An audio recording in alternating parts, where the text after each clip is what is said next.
ఏలూరు జిల్లాలో రోడ్డు ప్రమాదం జరిగింది. సత్యనారాయణపురం జాతీయ రహదారిపై ఆగి ఉన్న లారీని కార్ ఢీకొట్టడంతో ఒకరు అక్కడికక్కడే మృతి చెందారు. ముగ్గురు పరిస్థితి విషమంగా ఉంది. ఏలూరు నుంచి రాజమండ్రికి వెళ్తుండగా ఈ ప్రమాదం జరిగింది.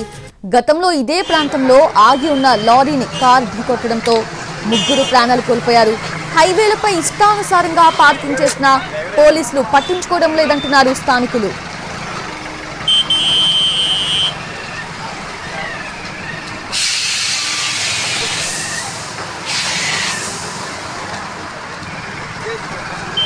ఏలూరు జిల్లాలో రోడ్డు ప్రమాదం జరిగింది. సత్యనారాయణపురం జాతీయ రహదారిపై ఆగి ఉన్న లారీని కార్ ఢీకొట్టడంతో ఒకరు మృతి చెందారు. ముగ్గురు పరిస్థితి విషమంగా ఉంది. ఏలూరు నుంచి రాజమండ్రికి వెళ్తుండగా ఈ ప్రమాదం జరిగింది. గతంలో ఇదే ప్రాంతంలో ఆగి ఉన్న లారీని కార్ ఢీకొట్టడంతో ముగ్గురు ప్రాణాలు కోల్పోయారు. హైవేలపై ఇష్టానుసారంగా పార్కింగ్ చేస్తున్నా పోలీసులు పట్టించుకోవడం లేదంటున్నారు స్థానికులు.